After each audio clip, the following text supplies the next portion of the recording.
कौन ब्रह्मा का पिता है, कौन विष्णु की मां, शंकर का दादा कौन है, हमको दे बता। ये जानने के लिए कृपया सुनिए। जगत गुरु तत्वदर्शी संत रामपाल जी महाराज के अमृत वचन सर्व पवित्र धर्मों के पवित्र शास्त्रों के आधार पर। शंकर जी ने कहा कि मेरे मंत्र को प्राप्त करके, मेरे ज्ञान को प्राप्त करके ये अमर हो गया और इसको तेरी पत्नी के गर्भ से निकालो, मैं इसको मारूंगा, खत्म करूंगा, ये कहीं कुपात्र को ये ज्ञान ना दे दे। तो व्यास जी कहने लगे, भोलेनाथ एक तरफ तो कहते हो आपकी इस चर्चा से, आपके ज्ञान से ये अमर हो गया, और दूसरी तरफ कहो इसको मारूंगा। अमर को आप मारोगे कैसे? शिव जी तब तो चुप होकर चले गए। फिर ये 12 वर्ष तक माँ के गर्भ में रहा। उन्हें सोचा क्योंकि ये बहुत बड़ी अध्यात्म ज्ञान बहुत विस्तार है, विस्तृत है, इसमें क्या होता है। कई आप सुनते होंगे, स्वप्न आते हैं एक आध को कि मेरा बेटा मर गया था, मरा हुआ है और मुझे दिखाई दिया। वो कहने लगा कि मैं यहाँ रहता हूँ इस घर में, वो घर भी और है कुछ दिखा है और यहाँ छुप के रहता हूँ। एक बच्चा जो था उसको पुनर्जन्म की याद थी, उसको पुनर्जन्म की याद थी अपने की, और वो 5-6 वर्ष का होते ही अपने पुनर्जन्म की सारी बातें, घर भी, गांव भी, नाम भी, माता पिता के, पत्नी के भी नाम बता दिए। वहाँ जाकर उन्होंने वेरीफाई भी किया कि सचमुच ये वही है। तो क्या बताता है कि उसकी मृत्यु हो गई थी किसी एक्सीडेंट में, और फिर क्या बताता है कि ये जो मेरे माता पिता वर्तमान वाले हैं ये कहीं से आ रहे थे, मैं इनके साथ साथ आ गया और फिर माँ के पेट में प्रवेश कर गया। अब ऐसा कैसे है? ये है तो ये ईश्वर विधान, परमात्मा का विधान है कि जिससे संस्कार है वो उसके आसपास ही रहता है, उस गर्भ में भी विश्राम कर सकता है, लेकिन शरीर जब मिलेगा उसको अंदर पेट में भी, जब उसका योग बाल्य की तरफ से ही होगा, तो तब तक वो वहाँ एज ए प्रेत रह ले, उसको कुछ भी कहो, ऐसे रहते हैं। तो उसको व्यास जी को इस बात का यकीन नहीं हुआ, क्योंकि पेट में ना कोई भारीपन, ना कोई ऐसी बात। तो उनको ये मालूम है कि वैसे भी शरण ले लेते हैं ऋषि लोग, ये पितर बने हुए। ये भी आध्यात्मिक ज्ञान है, तत्व ज्ञान है। पुण्यात्मा धीरे धीरे समझ आओ, क्योंकि हमने तो अज्ञान ठोक रखा, आज तक कोई सर पैर कोई पता ही नहीं था किसी भी मार्ग का। ये बार बार कंसेप्ट क्लियर क्यों करने पड़ रहे हैं कि हमने अज्ञान घना सुन रखे है, और आपके मन में न्यू ना आ जाए। जो कथा अगर ये दास सीधी सुना दे तो आपके मन में सैकड़ों क्वेश्चन उठेंगे। तो दास चाहता है कि इस क्वेश्चन वाली बीमारी ने गिल खत्म करता चलो, तो दास के द्वारा दिया गया ज्ञान आपके हृदय में शीघ्र समाओगा। अब व्यास की पत्नी को पता नहीं था कि तेरे पेट में गर्भ में कोई बालक भी है कि नहीं है। उनको पता भी ऐसे ऋषि लोग पितर बनकर पितर रूप में भी प्रवेश कर जाते हैं। जो पितर टाइप होते हैं, जो अच्छी आत्माएं मर गई, वो भूत बन गई, वो भी अपने ही परिजनों के अंदर समाये रहते हैं, लेकिन वो परेशान नहीं करते हैं। और जो दुष्ट टाइप मरते हैं वो चंडाल भूत होते हैं, वो प्रवेश करके फिर उनकी दुर्गति रखते हैं कि शराब पीने जी कर शराब पीते हैं, उसका नाश करा देते हैं, कोई कुछ और गलतियां करा देते हैं, कोई और बदमाशी भी करा देते हैं, बहन बेटियों की तरफ भी बकवाद करा देते हैं। तो इस तरह के वो नीच टाइप होते हैं। फिर वो उनका पता कुछ से का तो यहाँ आते हैं जब पता लगता है, क्योंकि यहाँ पैतर सारे फिर फ्री होना पड़ेगा, उनको भागना ही पड़ेगा यहाँ से भगवान के दरबार। अब क्या है कि जैसे एक लड़की, एक बेबे नाम ले रही थी अपना परमेश्वर कबीर जी का, और यहाँ से अपने घर गई मिश्री का प्रसाद, एक पड़ोस का बालक आ गया 8-9 वर्ष का, बच्चा ने देव थी, वो भी आ गया, उसको भी दे दिया। अब वो प्रसाद खाते ही लड़का अपने घर चला गया, घर जाते दौरा आके गिर गया। अब वो पड़ोसी शर हो गए, पता नहीं इसने क्या खवा दिया हमारे बालक ताई, अर्तन ने मेरा छोरा मार दिया। अब वह कहने लगी, देखो वैसे तो आप कुछ भी कहो, ये किसी बालक ने मरा तो नहीं, वो फिर ठीक हो गया, लेकिन 2 घंटे के बाद होश में आया। अब उस बहन ने बताया कि मैंने तो यही प्रसाद अपने बालकों को दिया था, यही आप कहते दिया था, इन्हें पूछ लो चाहिए, मेरा कोई उद्देश्य नहीं। फिर उसने आके यहाँ बताया कि महाराज जी ऐसे ऐसे हमने उस लड़का था पड़ोस में, उसने प्रसाद दे दिया, उसको दौरे आ गए और मेरी तो जान न साका कर दिया उन्हें, तो इसलिए हमने मना कर रखा किसी को ये प्रसाद मत दो। क्योंकि वो क्या था कारण कि वो प्रसाद देने से उसमें प्रेत विद्यमान था, उन्हीं का कोई पत्थर था, और वो प्रसाद खाने से परमात्मा की वाणी से उसमें वो चार्ज हो रहा था। प्रसाद उसी को कहते हैं, जैसे भगवान शंकर जी के शिव जी के वचनों से वो गंदा अंडा चार्ज हो गया, वो उसमें फिर दोबारा से चेतनता आएगी, स्वस्थ हो गया। तो इस भगवान के वचनों से, वाणी से आप यहाँ आते हो, आपको कोई बीमारी है छोटी मोटी, तो इन वचनों से, सत्संग से भी राहत मिलनी शुरू हो जाती है, और अंदर बच्चा भी कोई ऐसा गड़बड़ वाला हो तो भी स्वस्थ होना शुरू हो जाता है। ठीक है, हम तो दास हैं, फिर भी हमारी कथा परमात्मा ही की सुना रहे हैं। तो इस तरह ये बहुत लाभ देता है। आप बालक को, डॉक्टर को पता होता है कौन सी मेडिसिन और इसको कहाँ असर कर रही है। तो वो क्या था, मैंने उसको बताया, बेटी उसमें प्रेत था, अरे प्रसाद खान दे उसका लागे लठ, वो छोरे मत निकलना नहीं चाहा था, वो इस तरह बेहोश हो गया, फिर वो छोड़ कर उसने उसमें से निकलना पड़ा, फिर वो लड़का होश में आ गया। तो ऐसी गलती मत करो, तुम बदनाम भी होगे, उनको कोशिश करो फिर समझाने की, नाम दिलाने की अपने मित्रों को, भाई बहनों को, पड़ोसियों को, क्योंकि मालिक के दरबार में फिर ये नहीं रहते। तो कहने का भाव दास का ये है कि ऐसी स्थिति में सुखदेव जी उसके गर्भ में पहुंच गया, और गर्भ धारण चाहे 10 दिन बाद हुआ हो, शरीर तैयार होना शुरू हुआ, फिर वो उसमें प्रवेश कर जाते हैं। शरीर जब बनना शुरू हुआ माता पिता का योग से, तो उसमें फिर वो जो शरीर में अंग कुछ ऐसी भी होता है कि महीने 2 महीने 20 दिन के बाद भी प्रवेश कर जाती हैं, जो आत्माएं सिद्धि युक्त होती हैं, ईश्वरीय शक्ति युक्त होती हैं। जैसे एक बहुत से प्रमाण हैं कि एक ये बताते हैं ना, एक 1000 वर्ष तक जीवित रहा, वो क्या करते थे, भक्ति करते रहते और अपने प्राणों को रोक कर रखते, समाधिस्थ रहते, 10वें द्वार पर श्वास रोक लेते हैं काफ़ी समय तक। तो इस प्रकार उनकी आयु बढ़ जाती है, लेकिन शरीर की नहीं बढ़ती। वो शरीर नष्ट होता दिखा, वो छोड़ दिया। वो क्या, कई कुछ ऐसे कबीले हैं जो जल प्रवाह कर देते हैं, अपनी कोई मृत्यु को प्राप्त हो जाता है बेटा या बेटी, तो वो क्या करते थे ऋषि, कोई युवा शरीर आ रहा होता है ऐसे बहता हुआ, तो उसमें प्रवेश कर जाते हैं।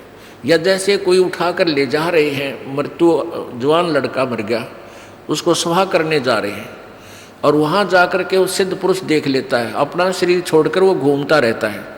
युवा लड़का देखा, उसमें प्रवेश कर गया, फिर वो कई कहते हैं भाई वो तो जीवित हो गया, तो वो वहाँ उठकर वापस आ जाते। कुछ एक का वैसे भी संस्कार ऐसे हो जाते हैं कि वो वैसे भी स्वयं भी जीवित हो जाते।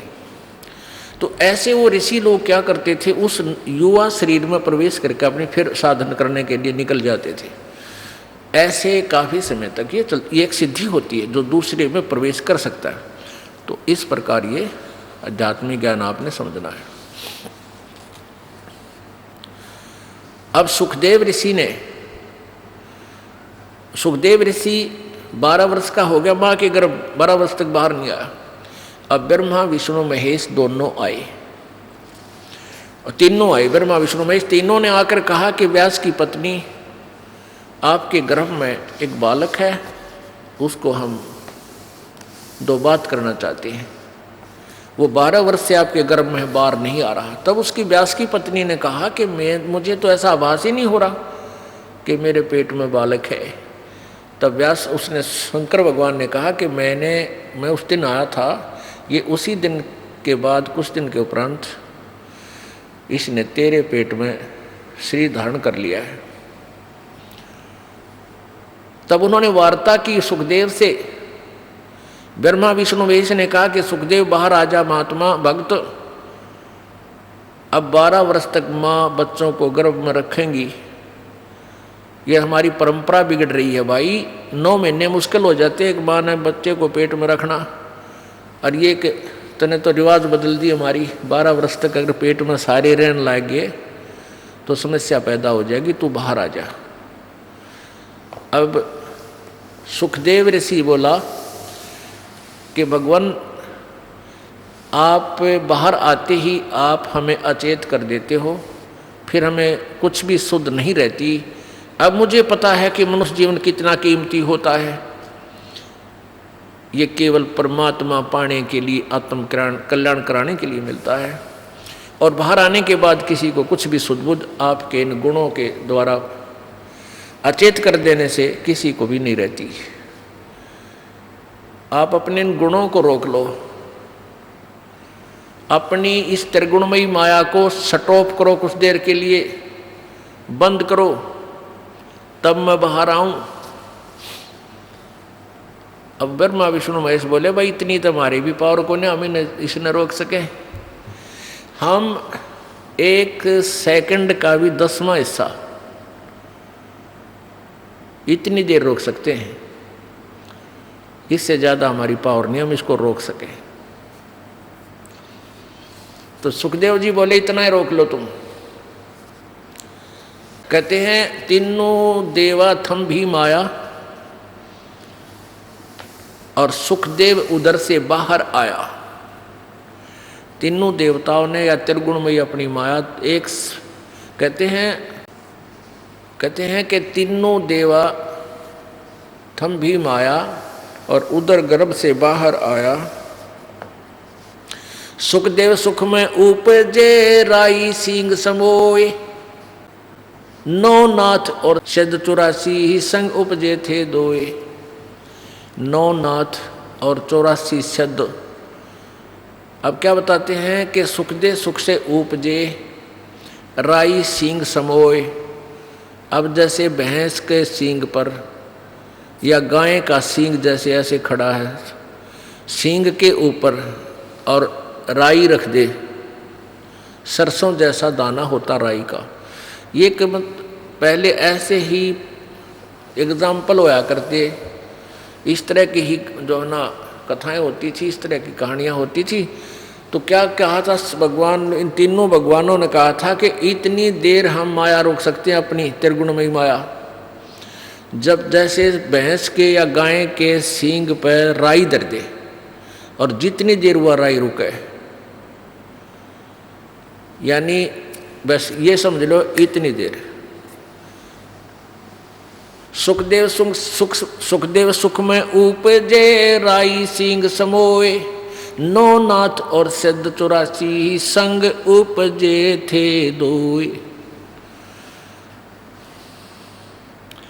अब जब इन तीनों देवताओं ने इतनी देर माया रोकी थी, अपनी त्रिगुणमयी माया, अपने इन गुणों को स्टॉप किया था, इससे ज़्यादा रोक नहीं सकते, इनको बहुत प्रेशर है।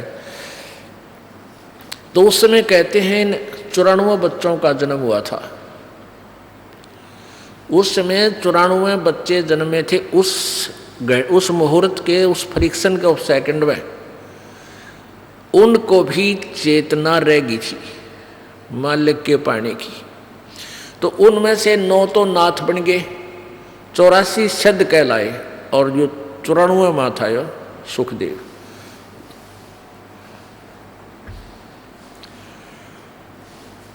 तो सुखदेव जी बाहर आए उठकर, अपनी कमर पर अपनी और नालियों की नो टांग के गेर के कंधे पर स्पीड खींच दी, चल पड़े। अब पुत्र के बारे में, पुत्र का मोह और पुत्र प्राप्ति बड़े सौभाग्य से मानी जाती है, जैसा कि इन लोक वेद वाले ने सबके घर ये इंजेक्शन ला रखा है और सभी पुत्र की इंतज़ार करते थे। तो 12 वर्ष बाट देखी, मतलब 12 वर्ष के बाद पुत्र आने वाला है, इस खुशी में व्यास जी फूला नहीं समावे, मेरा बेटा होगा, मेरा बेटा होगा। बेटा होया और बेटा उठ कर चल पड़ा। तो व्यास ने कहा, अरे पुत्र, ए पुत्र, अरे एक बार शकलता दिखा दे निकम्मे, तू चाल पड़ा, तेरे लिए मैं 12 कितने दिनों से भटक रहा था, मैं हमारा पुत्र नहीं हुआ, क्या कोई बालक नहीं हो रहा था। तब पीछे से ही कहता है वो सुखदेव, एक लेवा एक देवा दूतम, कोई किसे का पिता नहीं पूतम, ऋण संबंध जुड़ा एक ठाठा, अंश में सब 12 बाटा।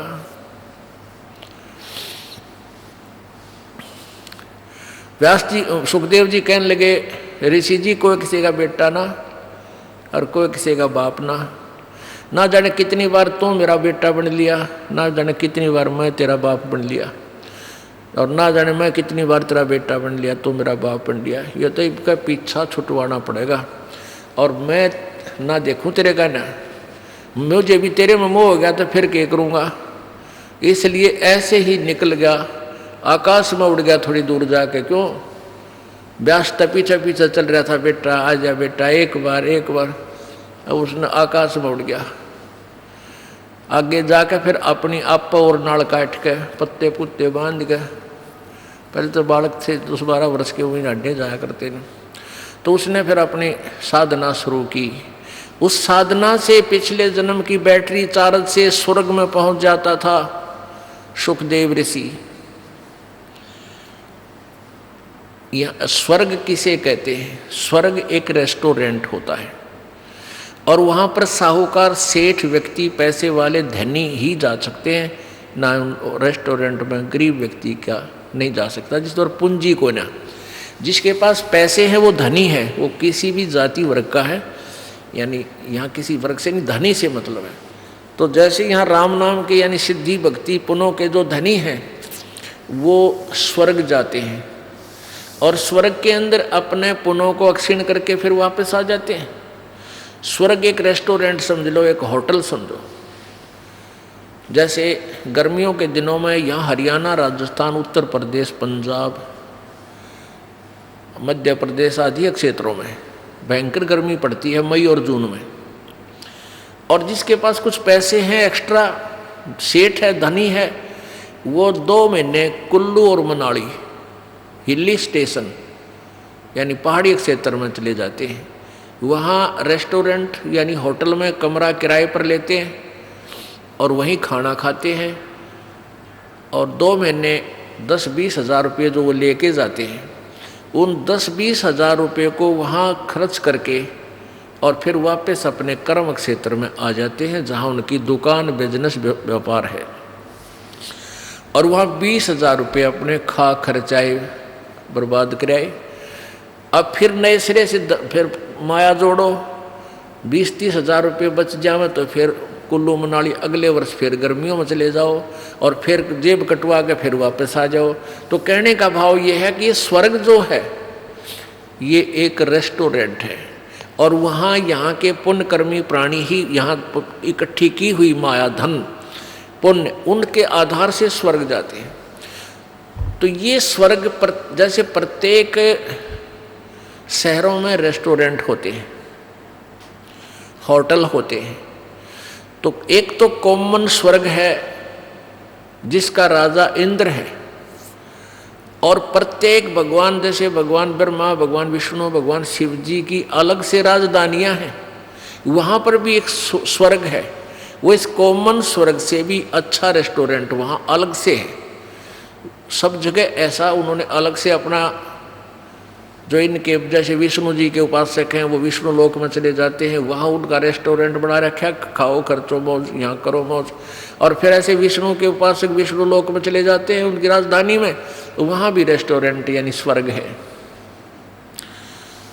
जो ब्रह्मा जी के उपासक ब्रह्मा के लोक में, देवी के उपासक देवी के उस रेस्टोरेंट में, स्वर्ग में चले जाते हैं, देवी धाम पर बने हुए उस रेस्टोरेंट यानी स्वर्ग में।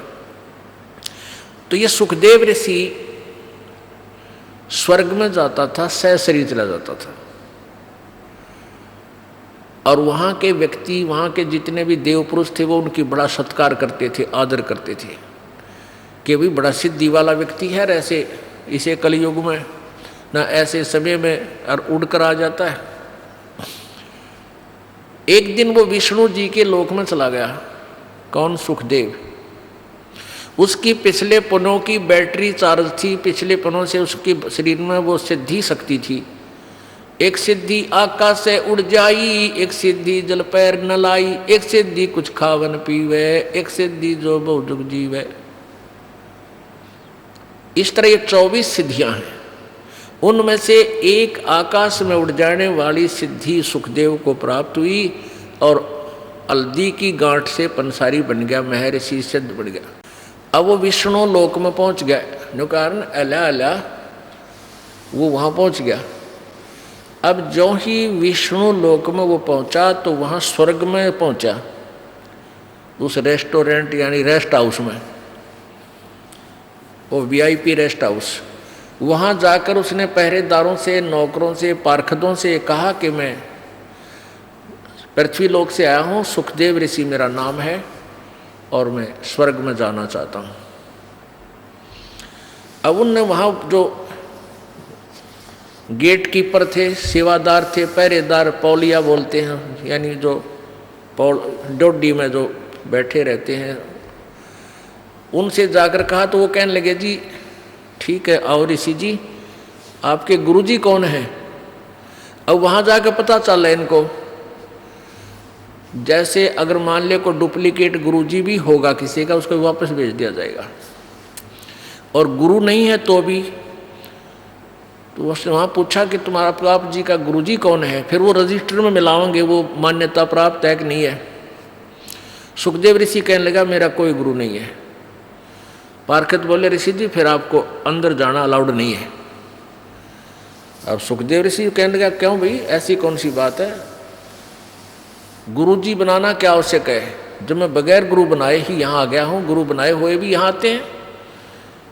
तो वो बोले जी हमने तो इस बात का पता नहीं क्यों आवश्यक है क्यों नहीं, पर आदेश भगवान विष्णु जी का है कि जिसका गुरु नहीं है वो स्वर्ग में प्रवेश नहीं कर सकता, इस रेस्ट हाउस में नहीं जा सकता। सुखदेव बोला भाई मैं भी ये बैठ गया यहाँ पर और कह दो भगवान ने मैं स्वर्ग में जाऊँगा, नहीं मेरी बात कराओ, तुम अपने घर से बना रखी तुमने ये बातें, या मेरी बात कराओ भगवान से। वो पहले वो नौकर थे, सेवक थे, दास थे, वो गए भगवान के पास के प्रभु एक सुखदेव नाम के ऋषि आए हैं पृथ्वी लोक से, उनका कोई गुरु नहीं है और वो अंदर जाने की जिद कर रहे हैं, हठ कर रहे हैं। हमने आपका आदेश भी सुना दिया पर वो मान नहीं रहे हैं, वहीं बैठे हैं। तो विष्णु जी ने कहा यहाँ लाओ बुला के। अब जो बुलाकर ले गए ऋषि जी को, अब देखो पुण्यात्मा सुखदेव ने सोचा तो नहीं था कि भगवान मैंने शाबाशी देंगे, अगर वाह बेटा वाह कमाल कर दिया ऋषि जी, तने तो बड़ी कमाई करी, बड़ा उत्तम बच्चा है तू, तो बड़ा खुश होंगे और सीने से लगाएंगे, बहुत अच्छी आत्मा है, सतगुण युक्त भगवान है। अब जब वो सामने खड़ा हुआ सुखदेव ऋषि तो भगवान विष्णु ने कहा भी यहाँ किस लिए आया ऋषि जी, कारण बता यहाँ आने का। जब चेहरे पर वह रौनक ना देखी भगवान का, वह आधा फ्यूज तो उड़े हो लिया, बात तो बिगड़ गई। कहने लगा भगवान मैं रेस्ट इस स्वर्ग में इंटर करना चाहूँ था, आपके पार्षद ना करने देते। भगवान ने पूछा अपने नौकरों से भाई क्यों नहीं जाने देते ऋषि जी को, क्या कारण है। पार्षदों ने बताया, उन सेवादारों ने बताया कि भगवान इन गुरु को नहीं बना रखा, ये विदाउट गुरु है, निगुरे हैं ये। तो भगवान विष्णु बोला अरे सुखदेव तेरी मति मारी गई, तेने कोई गुरु नहीं बना रखा। अगर नहीं भगवान कि जाओ और गुरु धारण करो और फिर यहाँ आओ बेटा, क्यों नहीं रष्ट तुझे स्वर्ग में रखेंगे, बगैर गुरु के यहाँ आ नहीं सकता, ये नियम है भगवान, अध्यात्म नियम है। अब सुखदेव कहता है कि भगवान उस पृथ्वी लोक पर मेरे तुलना में मेरे बराबर कोई संत ऋषि नहीं है, मैं किससे को गुरु बनाऊं। अब विष्णु जी बोले भाई यह भी तेरी कमजोरी है, यह भी कमजोरी है तेरे अंदर, यह भी एक निकम्मापन बोल रहा है जब तू अपने आप को इतना महान बना बैठा। एक बुढ़ा एक डॉक्टर के पास गया, अब अस्थि पिंजर सा रह रहा, बूढ़ा कति कमजोर, हड्डी चाम सूख गया, मांस सूख रहा।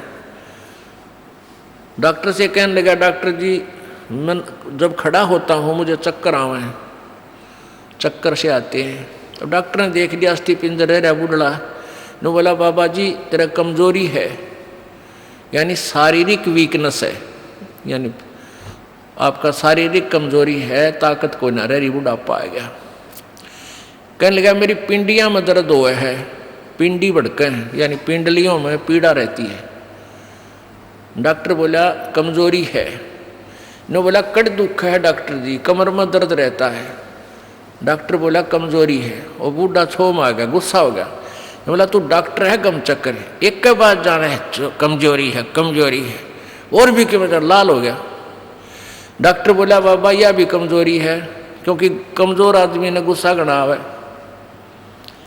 जिसमें शारीरिक बल नहीं होता उसमें क्रोध भी गणा उसे, तो यह भी एक कमजोरी है तेरी के लक्षण है।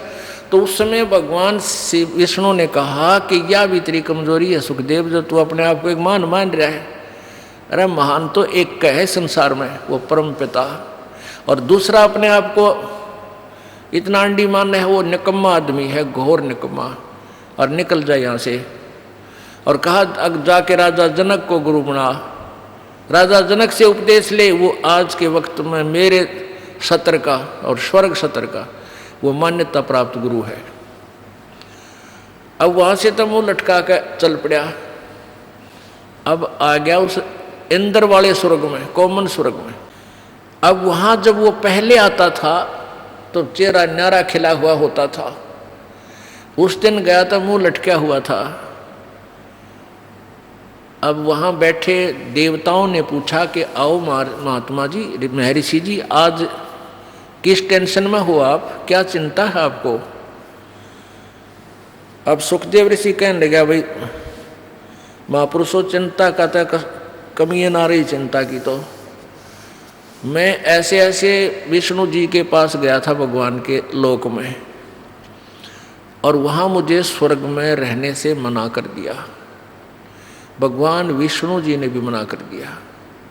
लेकिन वो देवता कहने लगे, दूसरे जो वहाँ स्वर्ग में के वासी थे, कहने लगे सुखदेव सच्ची बात बता, तने के गुस्ताखी कर रखी है। भगवान विष्णु वो तो बड़े खुश होते हैं, देवताओं को सीने से लगाते हैं, ऋषियों को भक्तों को सबको प्यार देते हैं। तो अपनी नालायकी बता के गलती करे, गड़बड़ कहाँ है। तो भगवान ने क्यों मना किया आपको वहाँ रहने से। तब सुखदेव ऋषि कहता है कि भाई मैंने गुरु ना बना रखे, मैंने गुरु धारण नहीं कर रखा। तो वहाँ जितने भी कागभूषण या दूसरे ऋषि थे, नारद जी या दूसरे संत देवता बैठे थे, कहने लगे ऋषि जी तुमने तो जुल्म कर दिया।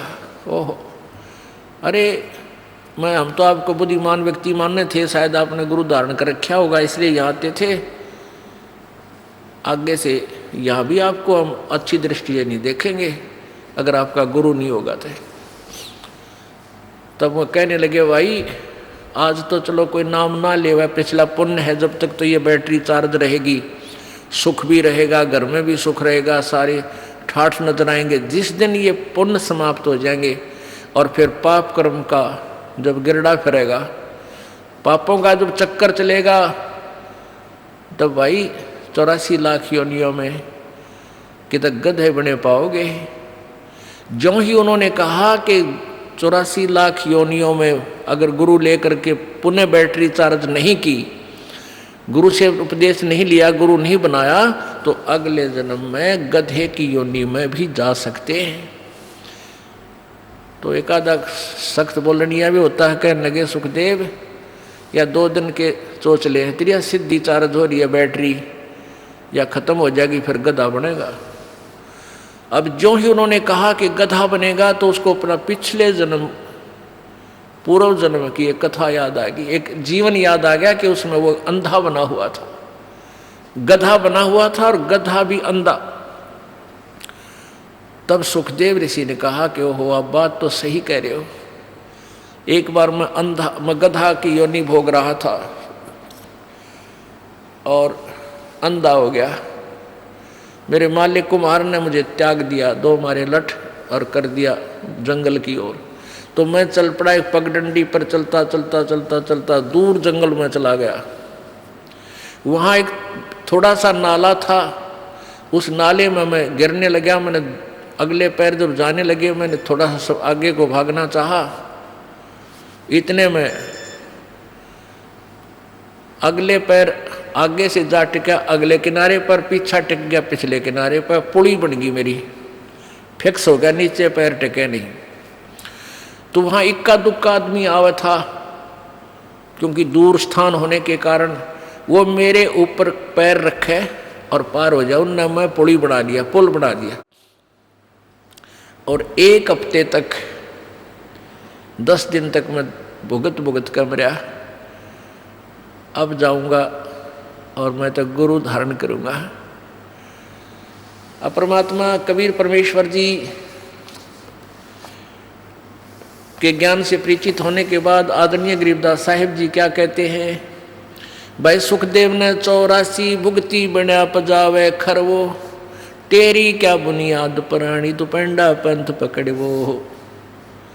सुखदेव ने 84 भुगती बना पजावे खरवो। ओह, कि सुखदेव जैसे ऋषियों ने भी 84 लाख योनियां भोगनी पड़ी। और पजावा होता है जैसे ये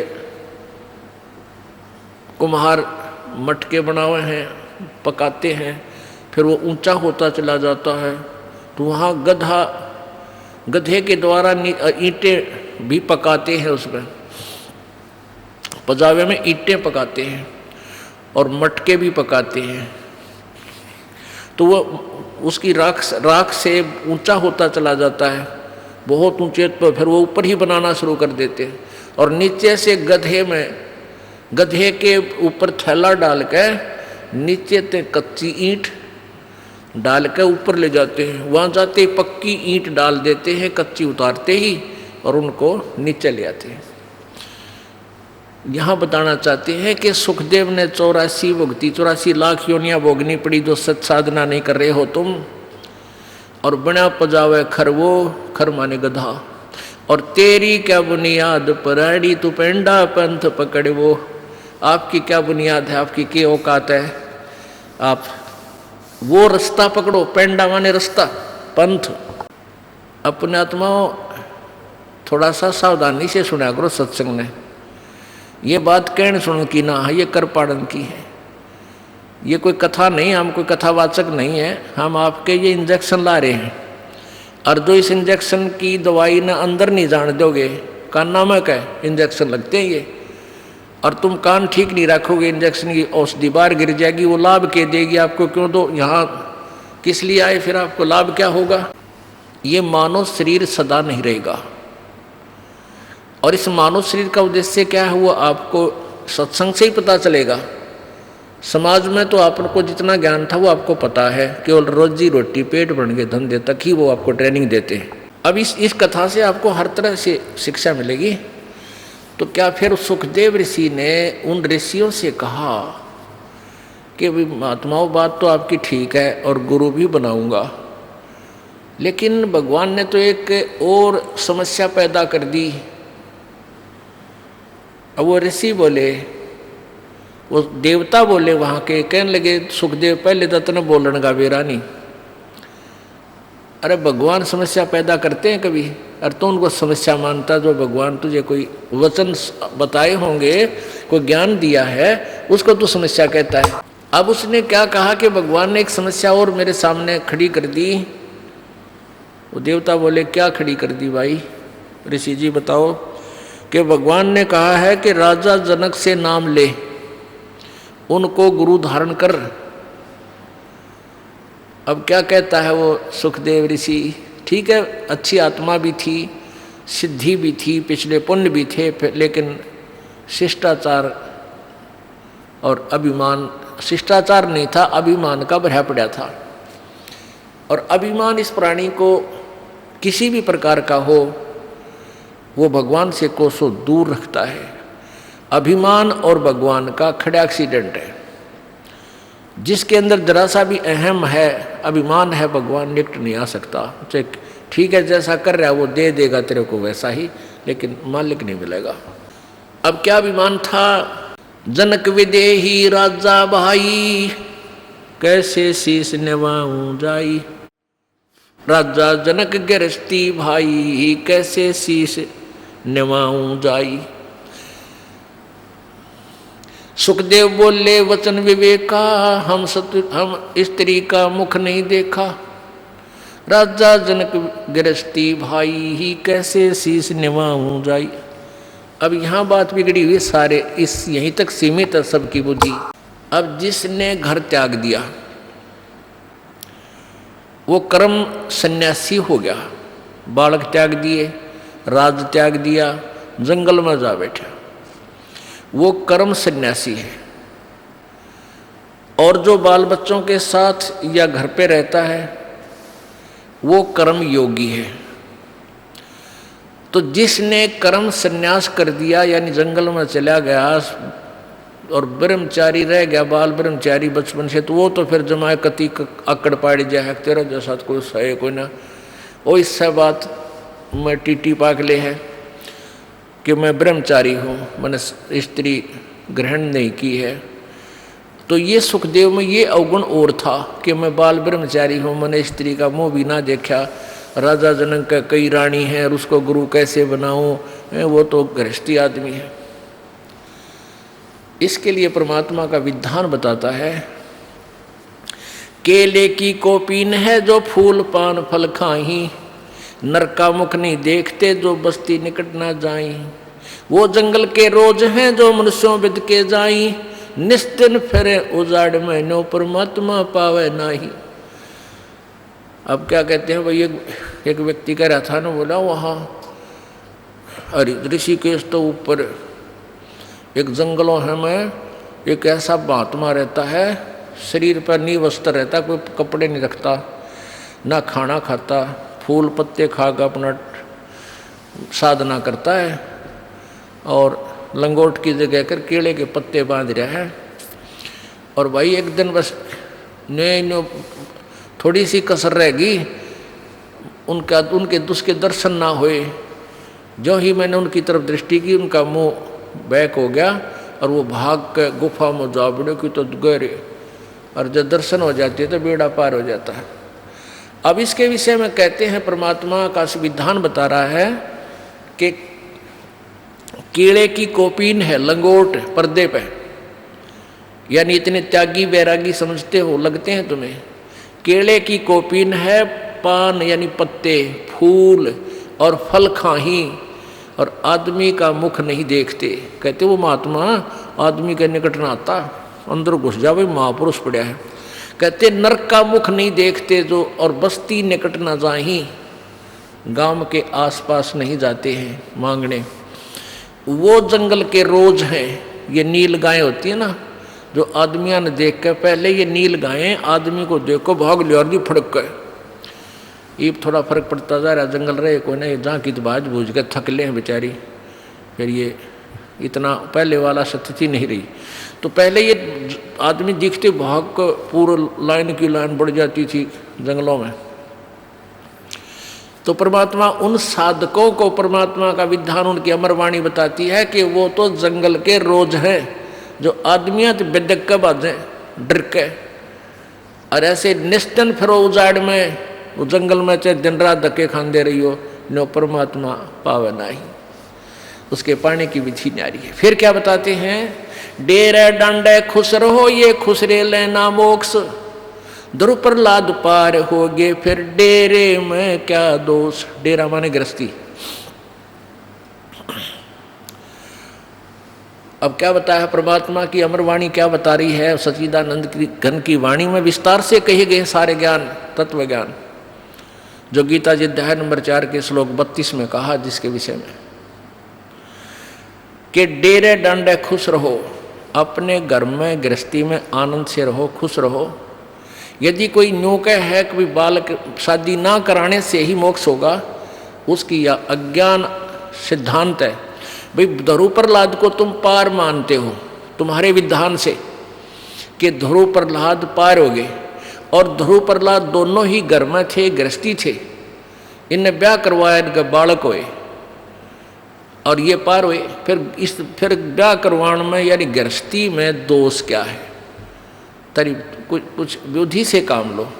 और यदि तुम समझते हो कि भाई शादी ना कराने मात्र से, यानी स्त्री संग ना करने मात्र से ही मोक्ष है, तो तुम्हारा नंबर तो बहुत देर तक आता। ये यानी ये खुसरे नपुंसक ये तो पहले पार हो जाते तुम्हारे से। केवल एक इसी सत्र को, इसी लेवल से तुम अपने आप को सुपीरियर मानते हो, तो तुमसे सुपीरियर तो ये हिजड़े हैं।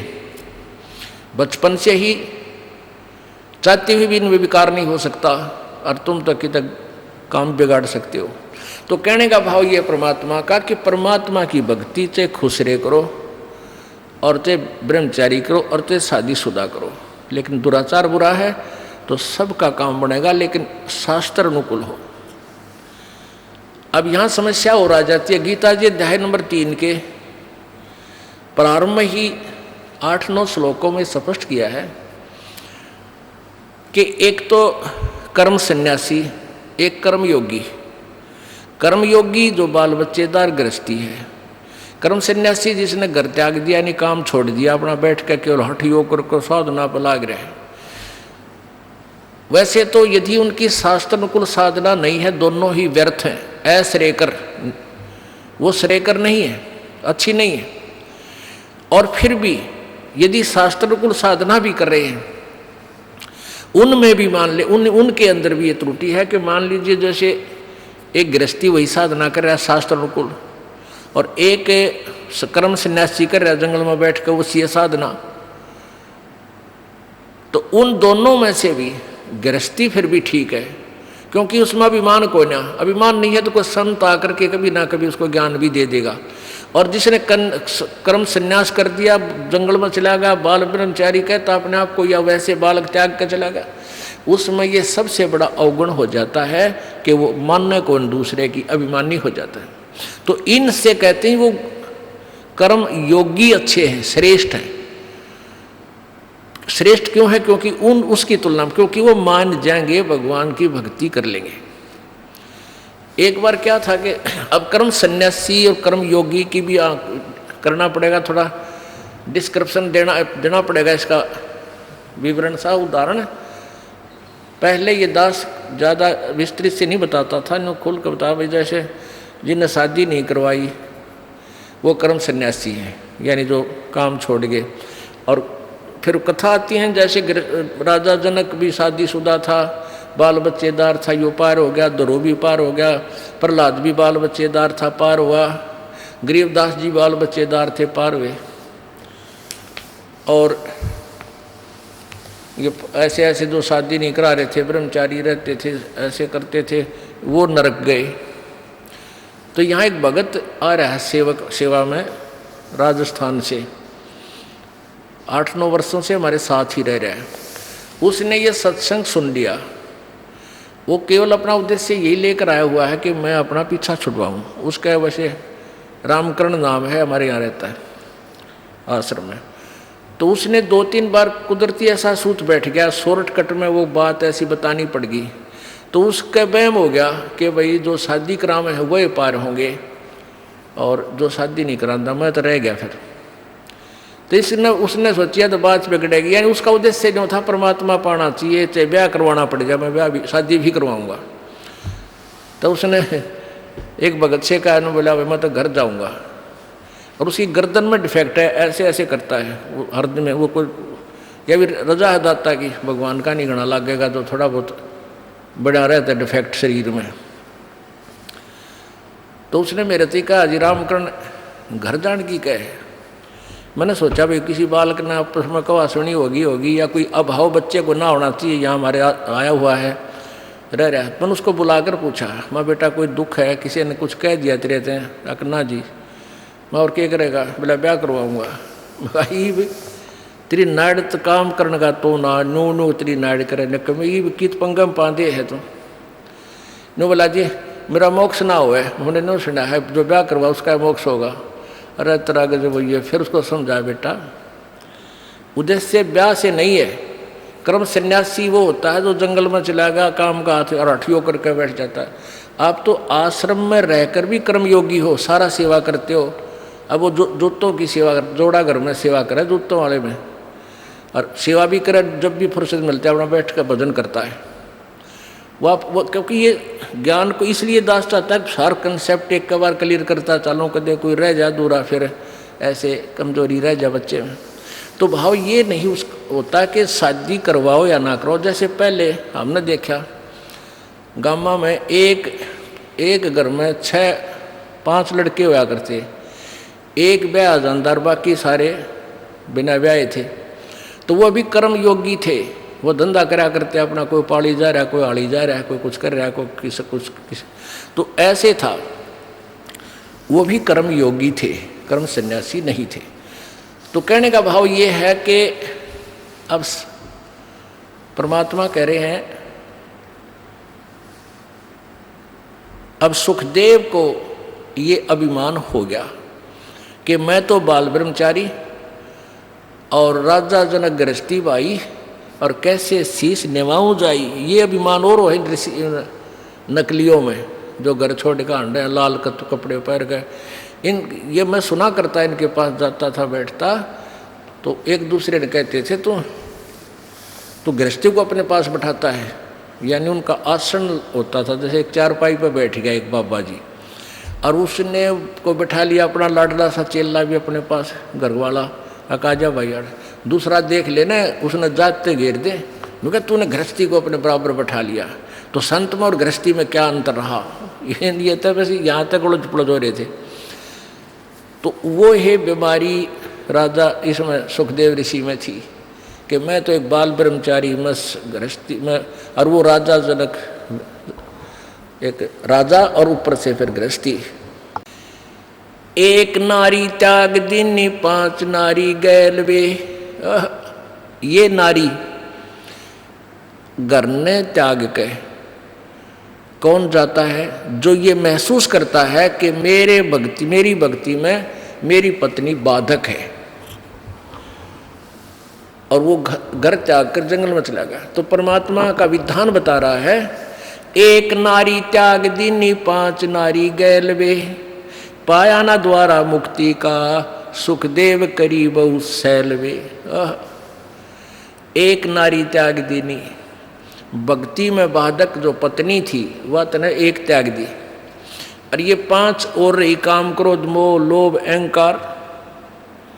ये 5 नारी यानी भक्ति बाधक तेरे संग वे गैल वे, और पाया ना द्वारा मुक्ति का सुखदेव करी बहु सैल वे। सैल सपट्टे बहुत करे, सैल माने सैर, कदे स्वर्ग मर कदे दूसरे स्वर्ग मर, कदे कितने सैर सपट्टिया मर, कहते न्यू मालिक ना मिलता।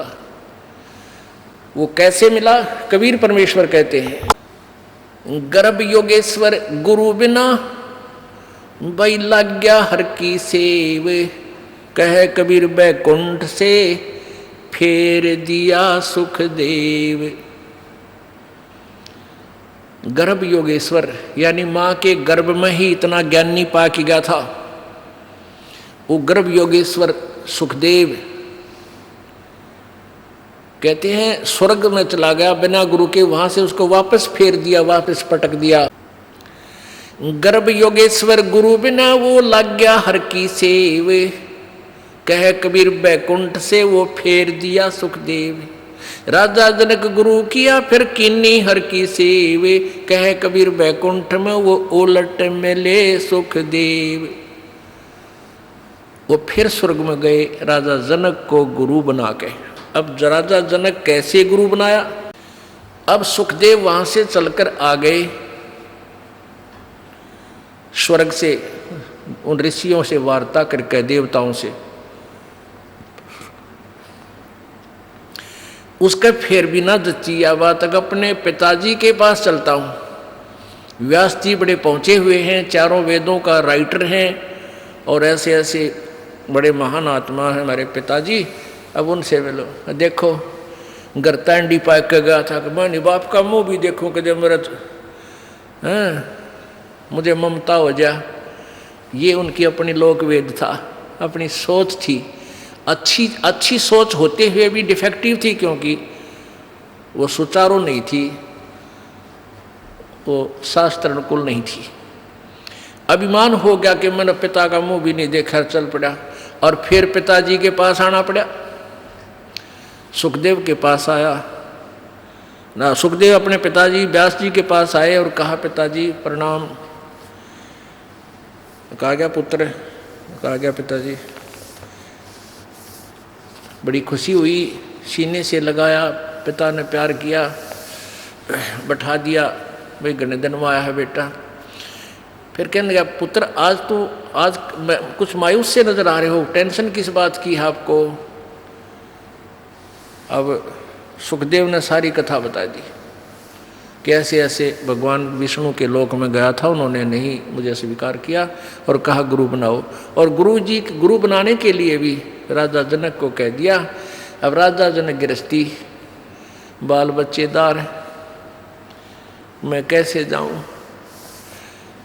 अब देखो, जब उन देवताओं के पास स्वर्ग में सुखदेव ऋषि ने ये प्रश्न किया कि भगवान ने मेरे सामने एक समस्या उत्पन्न कर दी,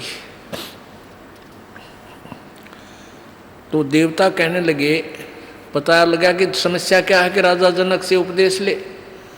तो अब यही प्रश्न उसने अपने पिताजी से किया कि नाम तो मैं लूँ पिताजी, लेकिन मेरे सामने भगवान ने एक समस्या पैदा कर दी, मेरे सामने एक समस्या उत्पन्न कर दी। तो सुखदेव उस व्यास जी के ये वचन सुनते ही हृदय में पीड़ा हुई कि बालक तो ठीक ना बोलता, यू ऋषि वाले लक्षण इसमें लग नहीं रहे, जो भगवान को न्यू क्या समस्या पैदा कर दी। भगवान समस्या पैदा करते ही कभी मन में सोचा ही था।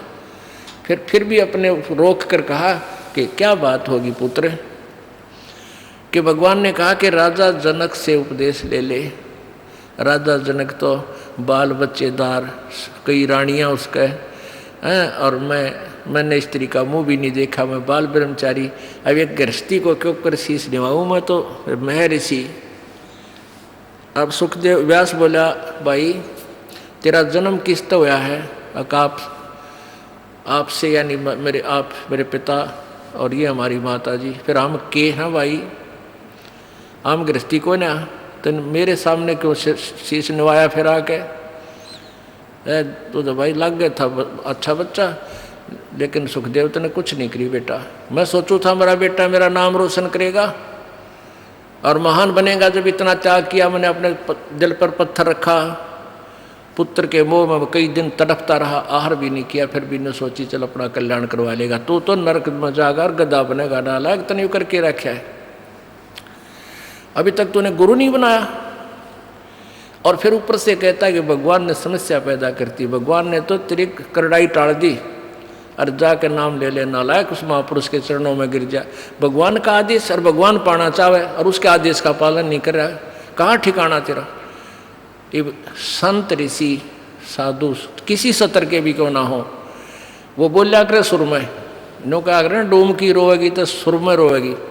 तो ये हमारे जो संत साधक ऋषि जो जैसे उन्हें किसी सतर का ज्ञान है, वो बोलिया करें एक सुर में, भाई गुरु तो बढ़ाना ही पड़ेगा।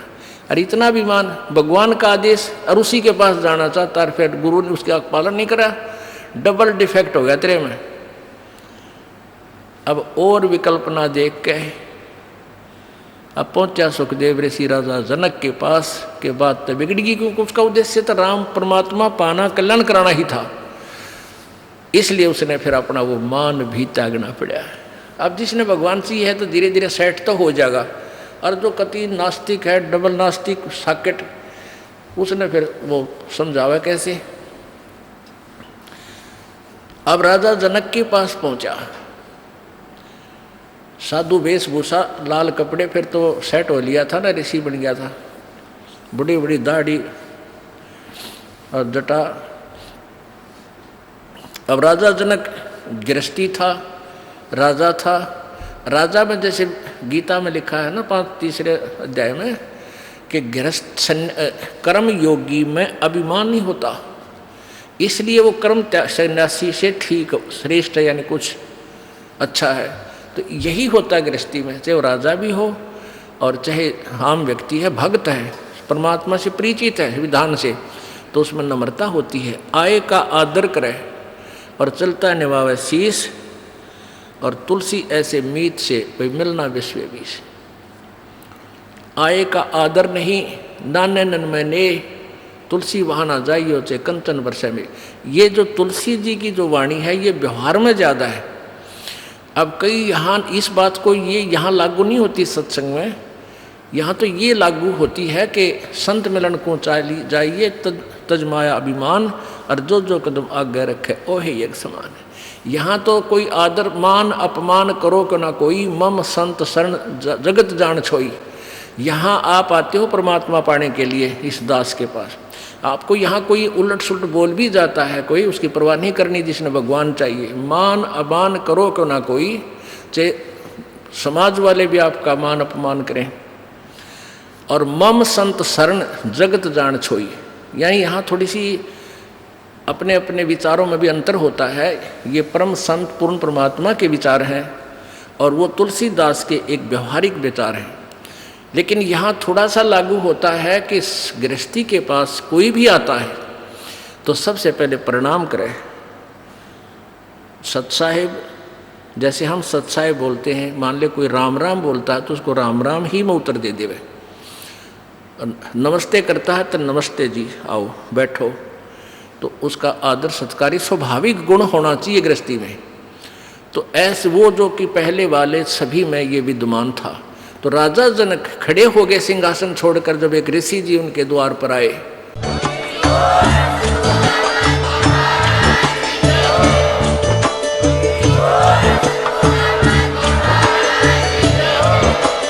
आप सुन रहे थे जगत गुरु तत्वदर्शी संत रामपाल जी महाराज जी के मंगल प्रवचन। अधिक जानकारी के लिए विजिट कीजिए हमारी वेबसाइट www.jagatgururampalji.org। संत रामपाल जी महाराज जी के शुभ आशीर्वाद से पूरे विश्व भर में 500 से भी ज्यादा नाम दीक्षा केंद्र हैं, जिन पर संत रामपाल जी महाराज जी द्वारा ऑनलाइन निशुल्क नाम दीक्षा दी जा रही है। अपने नजदीकी नाम दीक्षा केंद्र का पता करने के लिए संपर्क करें 8222880541।